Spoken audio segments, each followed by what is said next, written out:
Hello.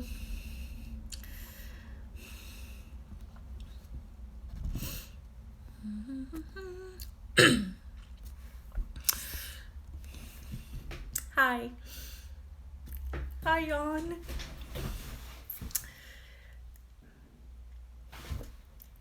Hello. Just gonna wave again. Wait, one more thing.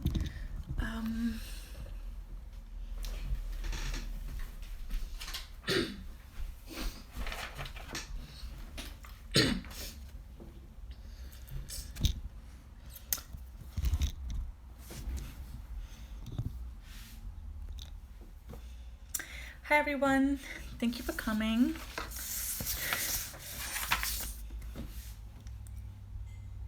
It's my first live video.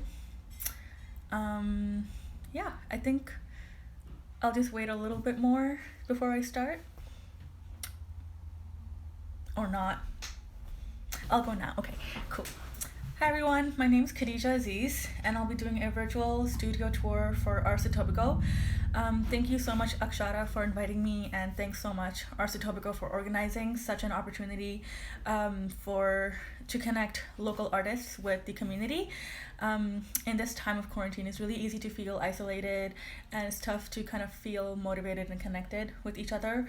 In the past, I facilitated 2 rounds of workshops for Arts Etobicoke for teens and young adults. I've facilitated workshops on sketchbook development. The idea was to empower young folks to pursue arts education, and that was like the motivation behind that was because from my high school, very few people pursued arts education, so and then a lot of times people didn't know that they had to build a portfolio, so it's like, okay, let's apply for grants and opportunities to enable people to do that if they wish to do that. Yeah, I see new people coming in. Hello. So I'm a Toronto-based textile artist with a background in painting. I am graduating from OCAD University, their material art and design program. I'm graduating like in 3 days. We're gonna have a virtual convocation. I'm excited about that because I don't think anybody, like, it's just the first time in history having a virtual convocation. So I wanna be proud of that. And I have a little cute like graduation hat I'm gonna wear, and I'm gonna bead the collar area of a dress to wear. Yeah, and before, oh, thank you. Thanks for the congrats. Okay, and before the quarantine started, I worked at the Textile Museum of Canada, where I connected local textile artists with social agencies, and I was kind of like the bridge. So I helped local artists facilitate workshops at underserved communities, and then at the end, I coordinated an exhibition to celebrate everybody's creative efforts. Yeah, and I think community arts is very important. I realized that I wanted to pursue arts in a professional way after I volunteered at my local community center in an arts program, and I think community arts has a lot of benefits, but they're all disguised as one benefit. We all think we're showing up to learn a new skill or to make art, but we actually I think more importantly, we're learning to connect with each other and grow like self-esteem and confidence, and we're building very meaningful relationships that last a long time. Yeah.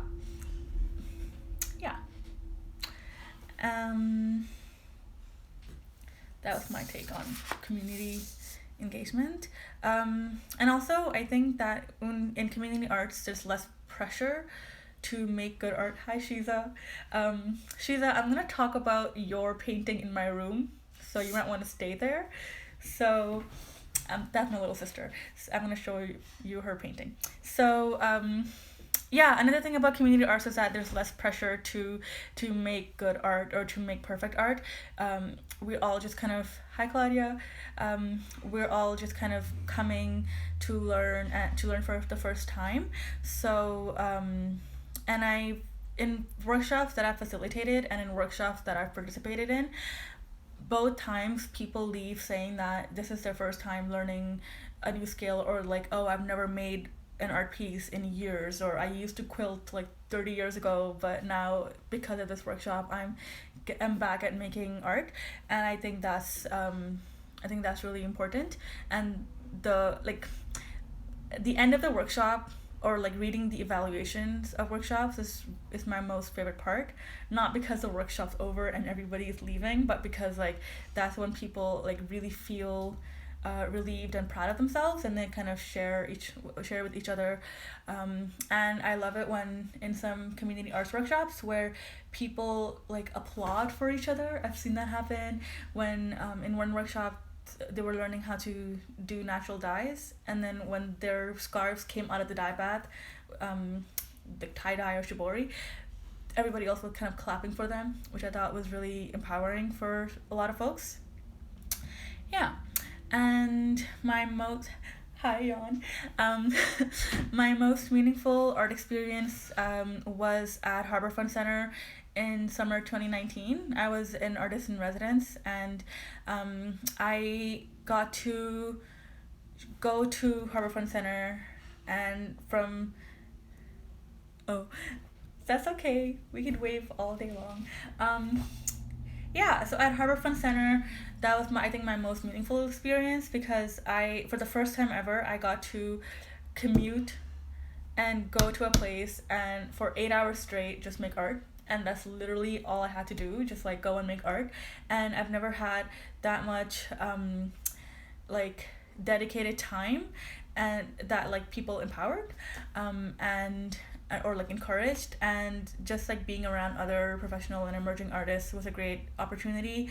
I learned one of my biggest takeaways was actually how to organize my like fabric art. So like, because I always work on small art pieces like on fabric, and like I do a lot of beading and embroidery. Beading and embroidery. So just kind of how to organize that in boxes. And I also got to facilitate and design and facilitate some workshops in some of Harbourfront's festivals, and there I met some amazing volunteers who like they have full-time jobs, but they volunteer over the weekend on Harbourfront Center just because they want to engage with the community, or like, and I think that's a really like, that's the lifestyle that I want to live, kind of have a full-time art practice, or like part-time job, part-time studio, but volunteer in the community. So and if you have any questions throughout, let me know, just type it up. I will answer them as we go, but obviously feel free to message me later or ask at the end. I guess I'll start showing you around my studio. Okay.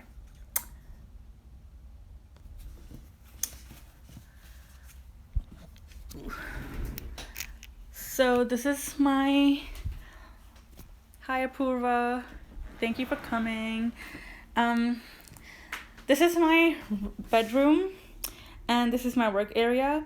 I live with my family, and this is my sister's work area. She is a software engineer. I always forget if she's a computer engineer or a software engineer, but she reminded me that she's a software engineer. So yeah, this is our workstation. I mostly work in my kitchen table or dining table or my couch or like on the front porch since the weather got warm. But I am in my room because like if I need to use a lot of materials like for collage and stuff. And and I have this extra black table here because I'm actually preparing for a workshop that I'm facilitating at for the Art Gallery Mississauga. You can find the link in my bio or on Eventbrite. I'm facilitating a collage workshop, so I kind of dug out my old sketchbooks from my garage and like flipped through them to kind of get inspiration. I used to make a lot of collages before. And also I don't really have a lot of I don't collect magazines and newspapers, so what I like to do is use my own art as collage material. So you can see like over here, I cut out my own artwork, and then I pasted it here. And I love using vellum. This is vellum. So vellum is like, it's like tracing paper, but thicker and also more sturdy, and like, I guess it lasts longer. And it has a different purpose, right? So I like vellum because it's translucent. So I pasted this lined paper drawing on the back, and you can kind of see hints of it later. Yeah. Oh, this is the painting that my sister made when she was 9 or 10. She made this in 2010, and she didn't want to keep it, but I hang it in my studio wall. And this is a silk screen print of my jellyfish, or a jellyfish that I drew. I drew this using, it's hard to see with the reflection, but I drew this jellyfish using the contour drawing, which I love. It's basically you draw without lifting your pen off the paper, and you draw in one continuous line. And I have this lamp here to help me, just gives me light, I guess. And this ring lamp, I use it mostly to record myself making art on my desk, and it has 2 benefits. I can post on Instagram and have a variety of content, but also it will mean that my phone is being used, so I will be less distracted. And this is my little wall of what I've been working lately. So I always have something in my embroidery hoop, so I like to work small. I've been told by a lot of people to go big, and I have made larger pieces, but I prefer to work on a small scale. I think it's because it's more portable, and when things are like tiny, I can focus my energy on like one particular area. So that's actually how I learned a lot of beading and embroidery techniques. Hi Maria, thank you for coming. So yeah, here I just kind of did some this is my list of things to potentially collage or talk about. Thanks Chiza. In my workshop. These are my embroidery. I am part of an online community called 21 Days of Embroidery. It has it was initiated by an embroidery artist in France. Yes, France or Italy. Nadia Albertini, I believe I think she's in Paris. And every 3 weeks a new artist comes and teaches us a new technique, and this is Spanish Charo beading embroidery. And this is another one that I created, and this one was following the exact pattern. I had a little hard time because the technique is a little challenging, but also I think my beads were a little large. I was using size 10 glass beads, and so there were supposed to be 2 more leaves here, but I also like to personalize my work, right? And I used a fabric that I painted before, and the rest of the paperwork here is in preparation for my collage workshop. And this is a tiny bead weaving I did as a sample. Thanks, Maria. As a sample for thesis, and I just kind of hung it here to show that like this is one way I can display. And yeah, my desk has these are all my beading supplies, and most of them are beading supplies. This is just a box of embroidery thread. I like to keep my just some quick drawing tools, my X-Acto knife and scissors, and a bunch of pre-painted or just like scraps of paper that have some color on it, because I think that starting a new piece of work on a blank page can be really daunting and scary and intimidating, because like you have this like expectation to be productive. And so this is actually from like large pieces of paintings that I made in the past, but I don't paint anymore. So I cut them into small, like 4x4 inch squares, and sometimes my friends and I, we have we do some live video chats, and we kind of give each other prompts to make drawings. So this is where these two are from.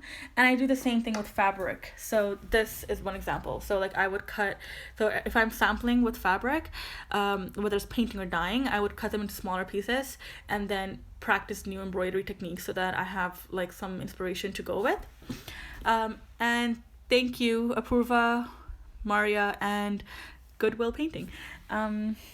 These three paintings are fairly new. I made them, I think, last week. And over here, I was trying to make collages in preparation for the workshop. But I think I was forcing myself to have one theme or to talk about one story. So I just got a paintbrush and just started painting random blue shapes.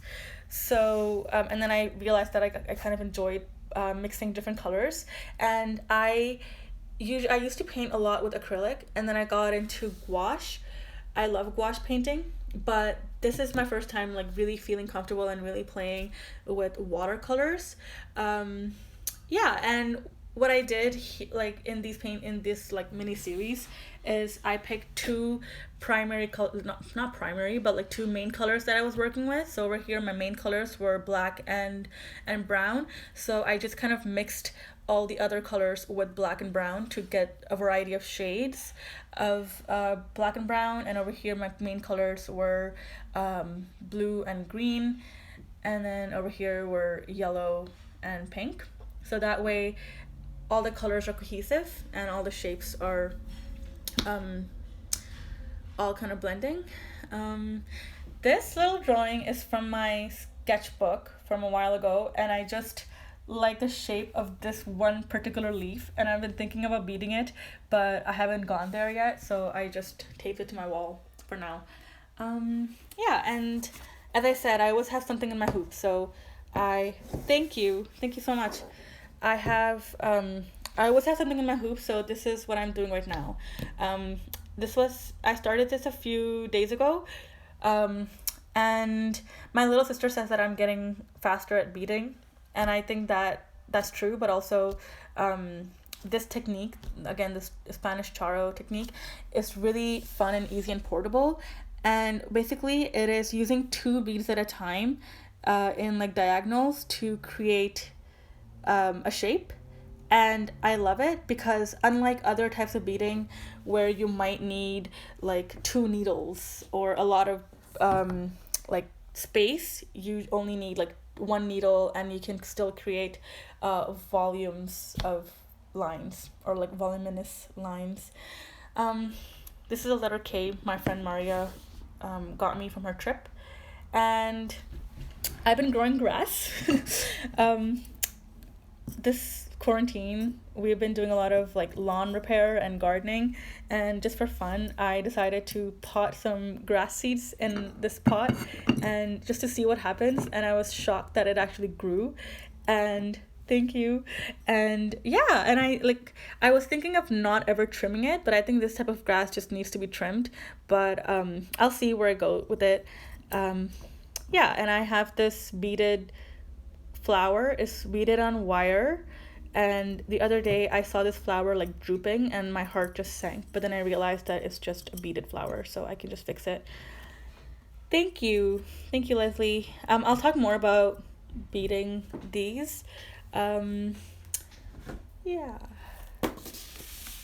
Yes, yawn. It's looking very healthy, and now I moved it to my room, so I think I just have to be wary of sunlight and watering.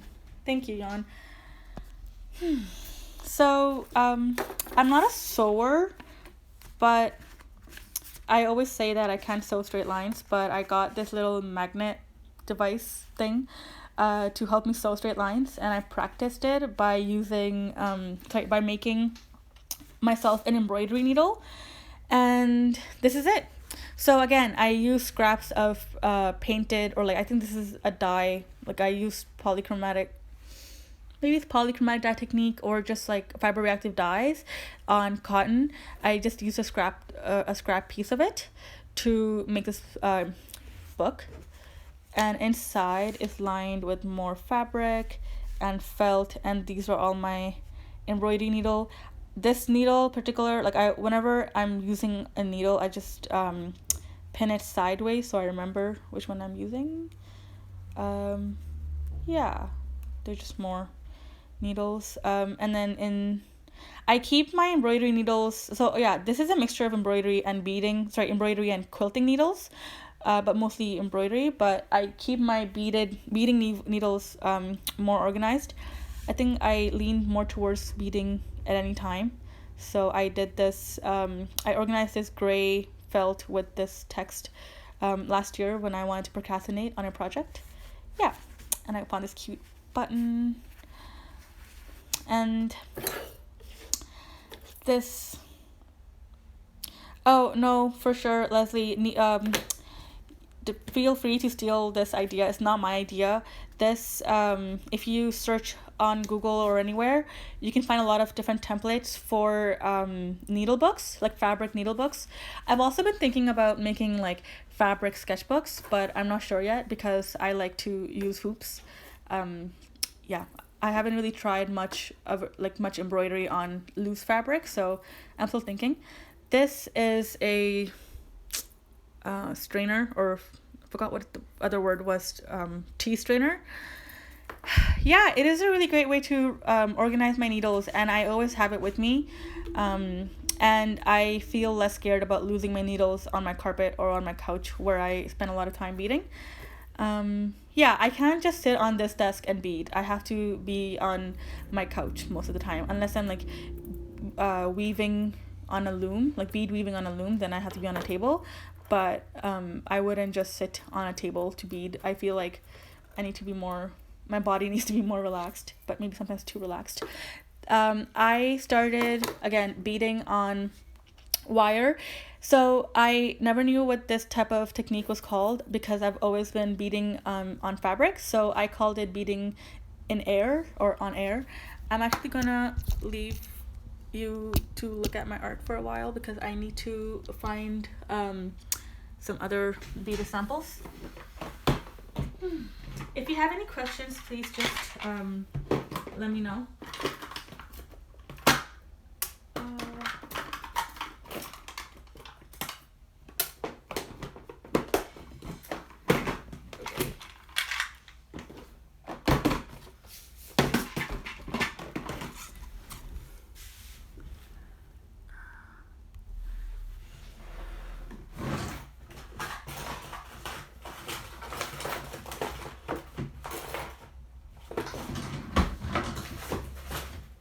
Okay, there we go. So I call this beading in the air because there's no fabric involved. So I was like, oh my gosh, like how do you bead like that?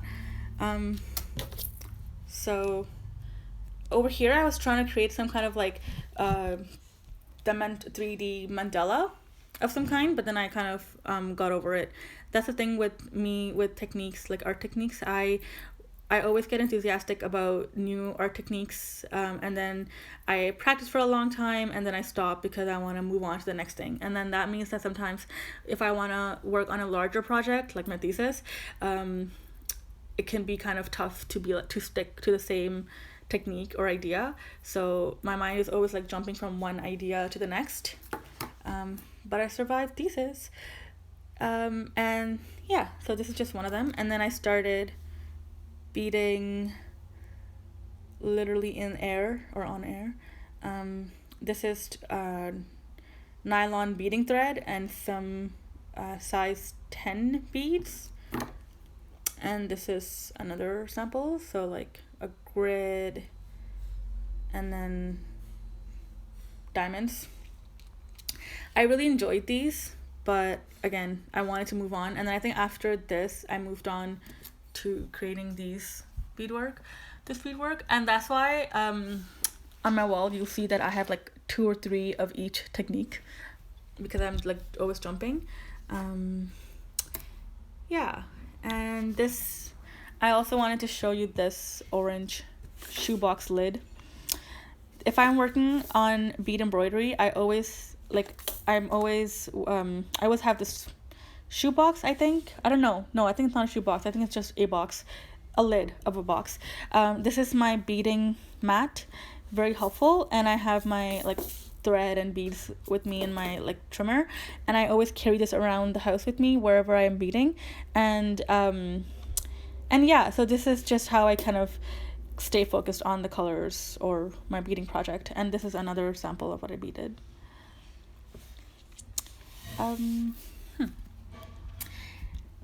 If you have any questions, please let me know.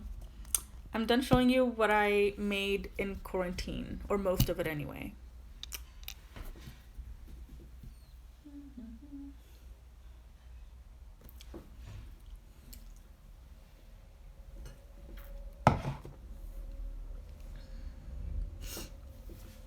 Thank you. I facilitated an online show and tell for the Textile Museum of Canada's Instagram earlier in quarantine, and I showed them my spontaneous stitching practice. So I've showed you like my beading work, but I'll show you some of my embroidery work. But ta-da! This is one piece that I made. So remember I said how I like my friends and I get together and like on video chat, and we make like we give each other prompts. So we say like, okay, draw a circle or draw a fish or a wavy line, and for each of us it means something different. So like my circle can be like a tiny one of these tiny circles, or like a big circle, and I love that because at the end we see how different we all thought about the same circle. But one time I thought, why not try making my drawing on fabric with pencil crayons, and I loved the idea. I just absolutely loved it. And then I realized like, how come I've never done this in school before? And I think like in school we were always trying to learn the right way to do things, like the right way to practice a technique, or like learn how to dye, or learn how to make patterns on fabric. But sometimes like making art with other friends and other artists just kind of opens up new ideas. And that reminds me of a story when I was facilitating a needle felting workshop for at the Textile Museum of Canada, and anybody was invited with like regardless of their skill level. And one of my friends from high school came to those workshops, and he like practiced a lot of art in high school, but then he stopped after university. And what he did was he braided his roving before he needle felted them, and that was the first time I've seen that.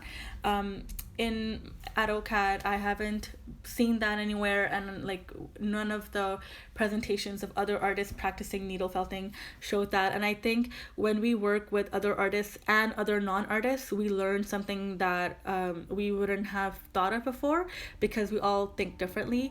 And that's just another reason why I love working in community arts and facilitating workshops, because I learn a lot from participants. Leslie, I can't show the felting because I don't have it. It was my friend who made that piece.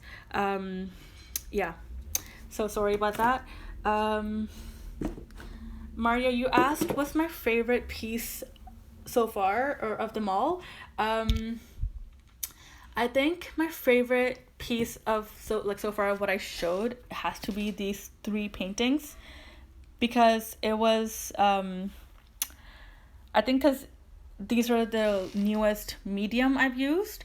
Even in my childhood I didn't really do a lot of like watercolors, and I was always afraid of watercolors because and oils. I've only done oil painting once, and I freaked out about disposing of the oils and like the canvas, the paper towels, because of like hazards, so I stopped. And then watercolor was always like scary because of like, the different things that can happen when the paint hits the water on paper. But these are all on vellum, so yeah, so I had a lot of fun painting them, and I think it's important to try different mediums of different substrates, because we learn a lot more about the medium that we're working with. So watercolor, if I had painted these on watercolor paper, I would have had a different experience, and I'm not sure if I would have liked it as much, because on vellum the paint reacts differently. I think it dries faster, and it's just fun to see when I laid them on top of each other. And my absolute favorite has to be, I don't know, I can't decide between these two, but also this one. I'm proud of this one because these are not my colors. They're very muted, and I mostly lean towards bright, vibrant colors. I'm just reading the comments.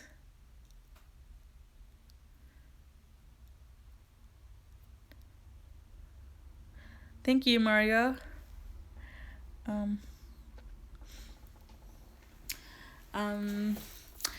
Before I answer Claudia's question, I will talk about another medium that I love. It's called Yupo paper. Yupo with the trademark logo beside it. This paper is synthetic, so it's plastic paper. And what's amazing about this paper is it doesn't absorb the paint. So watercolor paper is made of cotton, or should be made of cotton. So then the cotton fibers absorb the paint and the water.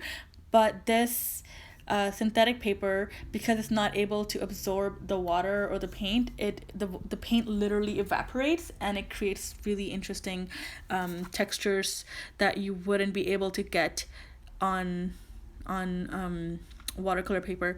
And then I just drew on top of it with some pencil. Yeah, let me see if I have any other examples. No, not here. Claudia, you asked any other online artists, art making communities you recommend. I have a lot of recommendations, actually. I will think about that and make a mental list, and then I'll share it later.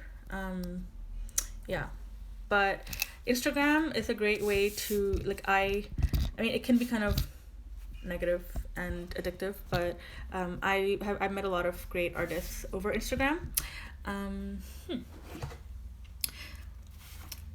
Some of my favorite glitch artists.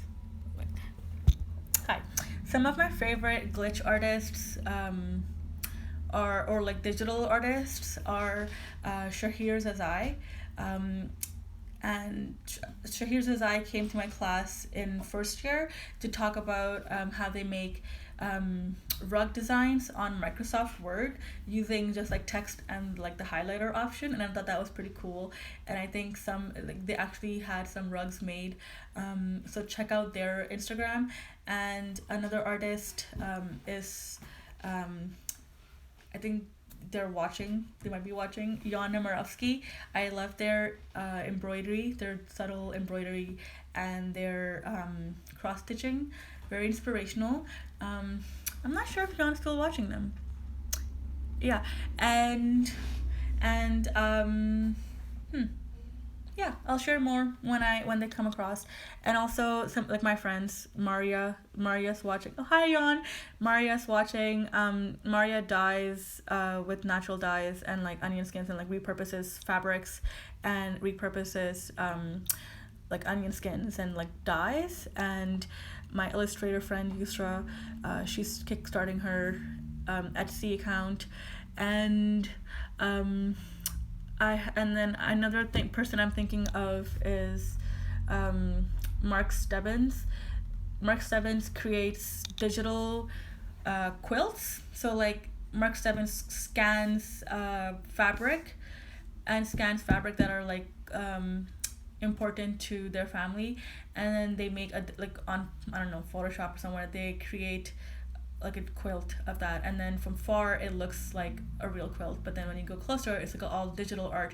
And another thing that Mark Stebbins does is creates pixelated paintings, but using like a tiny paintbrush and tiny squares to create that digital effect. Yeah, so check out those folks.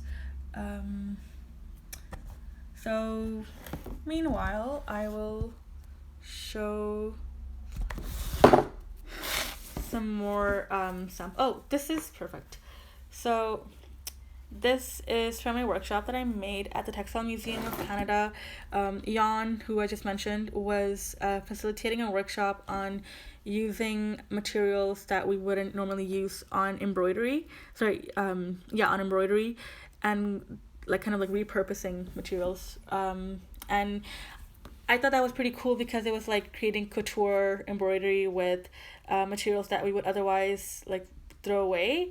So like fruit sponge thingies and onion bags, and this is like plastic bag, and this is like I think a tiny ponytail and like a wrapper. So just kind of like finding ways to incorporate them into embroidery.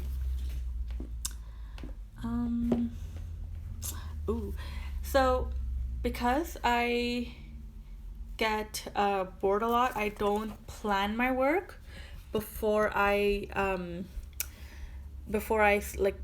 stitch them. So I've only recently just started to do that when I was learning new beading techniques on the 21 Days of Embroidery challenge Instagram page, and because I had to, so I can like kind of properly learn the technique. But this is the first time I made like a very consistent embroidery pattern, and I think that is because I used I'm going blank right now, the word for colorful thread like this. So it's like one embroidery floss that is colored differently throughout. So I just kind of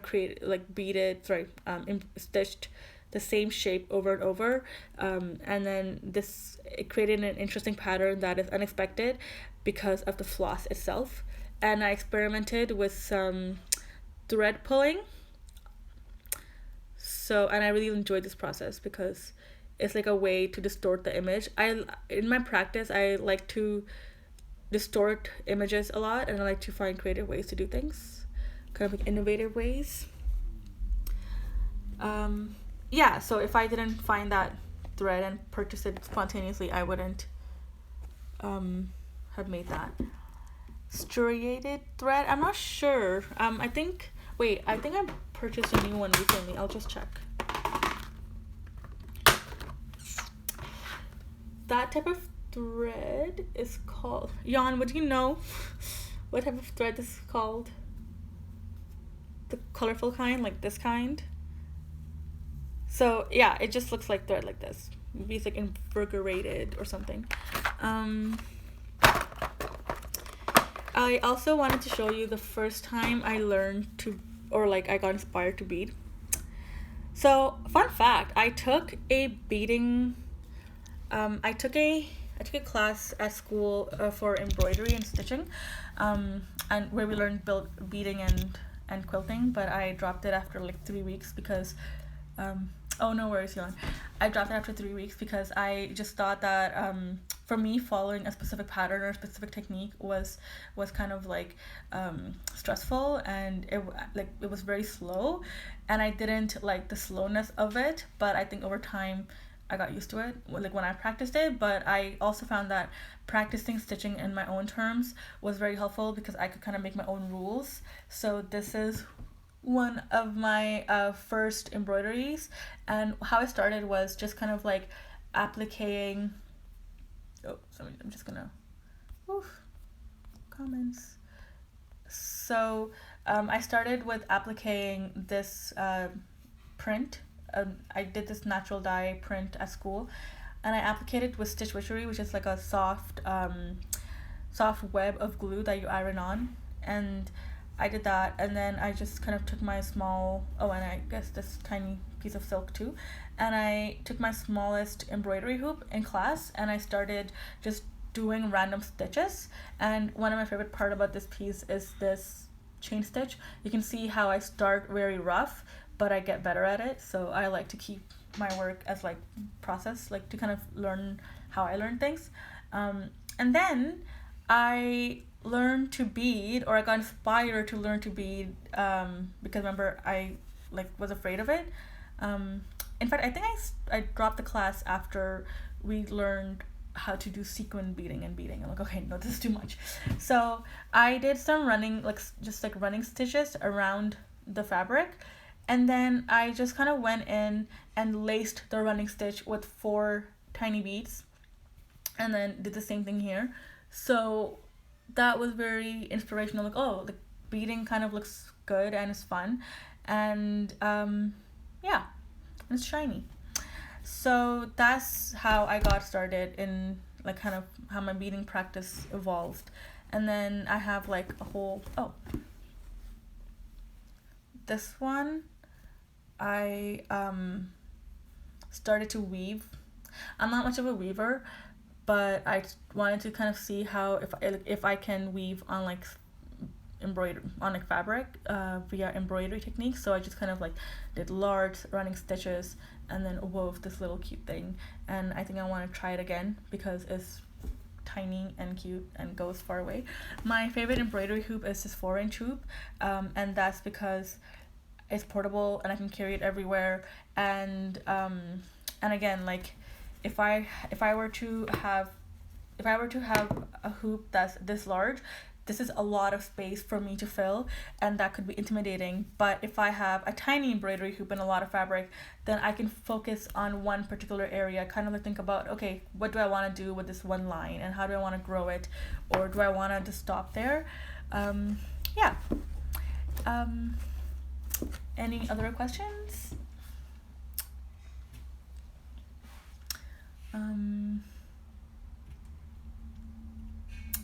Or I guess I'll ask you a question.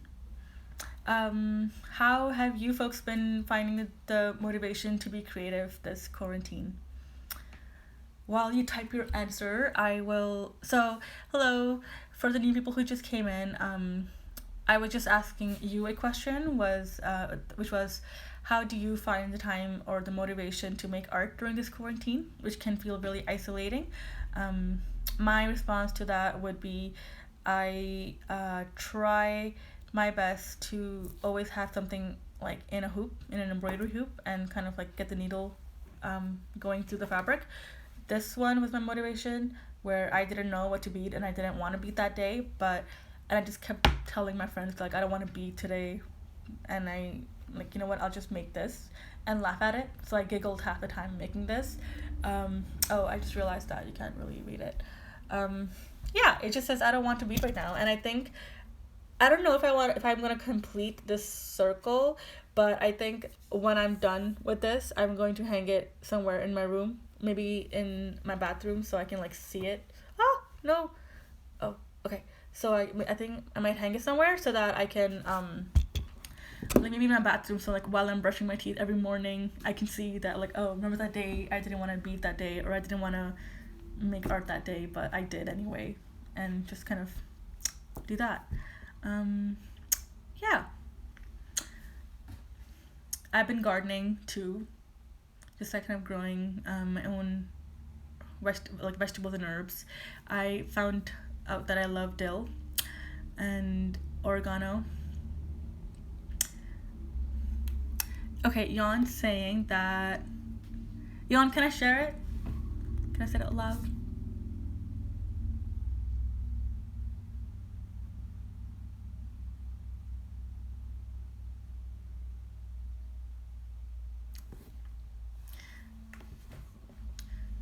Oh, but I realized that everybody in this chat can read everybody's messages. Okay, cool. So, yeah. That's a really good point, like kind of having a lot of projects going at the same time. So Jan said that they've been having a hard time keeping motivated, but they have a few projects going on at the same time, and then they can switch between projects when they get bored.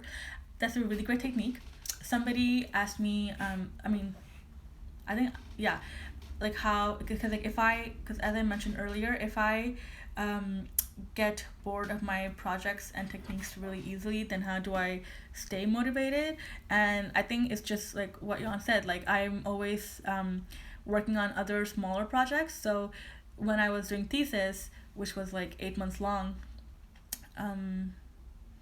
yes, which was 8 months long, I always on my commute I always beaded, or no, not beaded, because beading needles are sharper than embroidery needles. So I always and also, who wants to carry beads on one hand and embroider on one hand on a bus. But I used to always embroider or do cross stitching, so that's how I made a lot of small samples.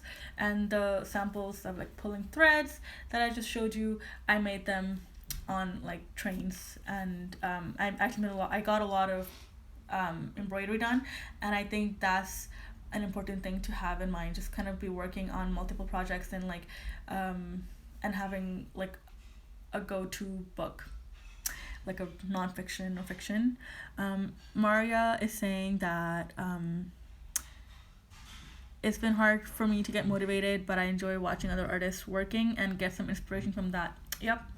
I think that's one way Instagram is really great, because Instagram and Pinterest, I recently fell in love with Pinterest, and just kind of like finding other techniques and other like how other artists are keeping motivated, and how like everybody is still making. And I think it's really important to surround ourselves with people we want to become, and like follow the people on Instagram that we want to become like, so that we're always like surrounded by motivation. And just kind of to acknowledge that like I love it when other professional artists kind of share not just their like positive side of the day, but also like the struggles that they're going through, to kind of like to feel like, okay, not like to kind of feel more connected and relatable. But yeah, that's why I love following a lot of like professional artists. And because I worked at the Textile Museum of Canada for almost 2 years, I got to like meet a lot of artists and also like learn about them through the work I was doing. So that's how I was able to like figure out who I wanted to who was an inspiration to me and who I wanted to look up to. Yeah.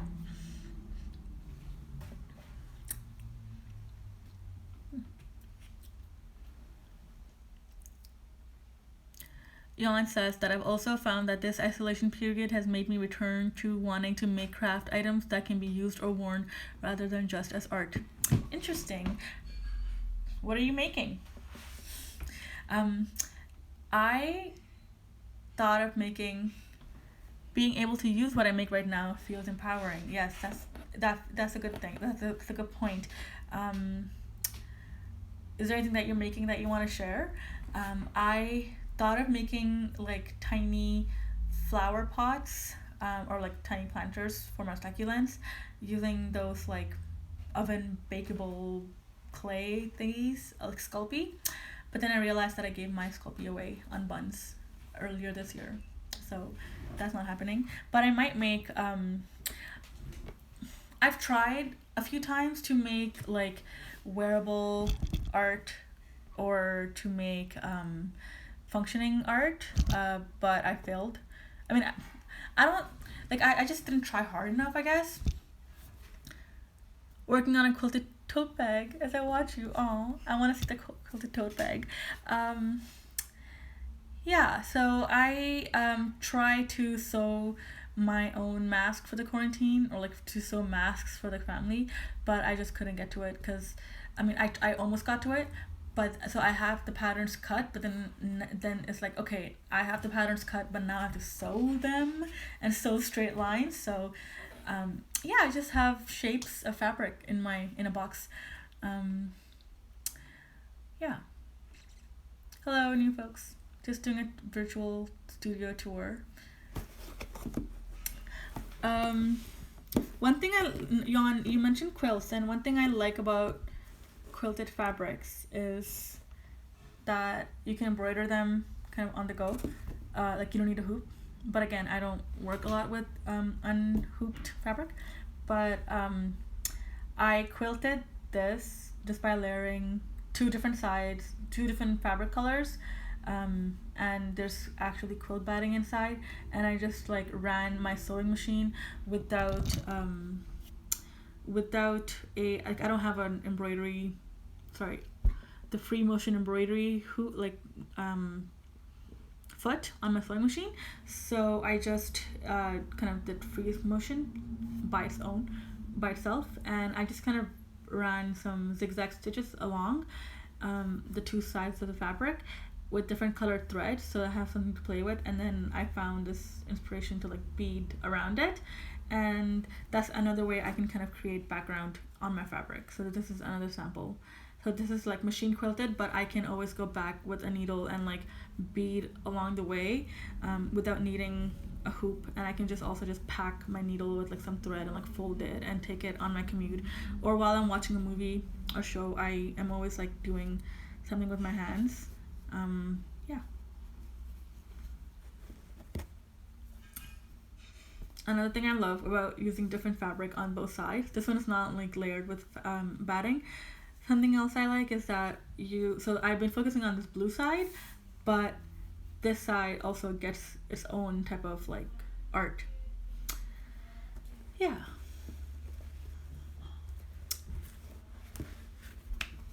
Cool. So I think I will end this tour, this virtual studio visit shortly. So if you have any questions, please let me know, or you can message me. Yeah, and I definitely have a lot of other artists and art communities that I look up to. I'm just going blank right now. It's my first time going live, and like selfie mode, you know, it's kind of scary. Oh, you like the translucent eyelet piece? Yep. Yeah, this is me practicing like reverse applique. So like applique is something like this, where you attach one fabric on top of another fabric using thread, but then this is like reverse applique, where you remove fabric to create like holes and stitch around that.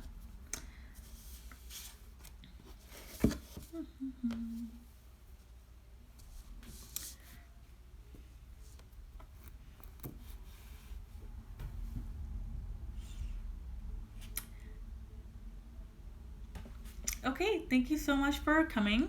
You can follow me on Instagram. I forgot to tag myself here, but you can follow me on Instagram at _KHADIJA _A_. And let me know if you have any questions. Again, on Thursday, I'll be facilitating a workshop. More information on my profile. And yeah, and I think Arts Etobicoke is going to save this video and post it somewhere. So thank you so much for coming again, and thank you so much Arts Etobicoke for inviting me and for organizing this. I had a lovely time, and I think the more I do this live camera Instagram thing, the more comfortable I'll be. The first time I did it earlier this quarantine, it was like super scary, and I did a lot of preparation, but this time was like, yeah, I kind of got this. Thank you, Akshata. Yeah, so thank you so much, everybody. I'll see you later on Instagram, and stay safe. Bye.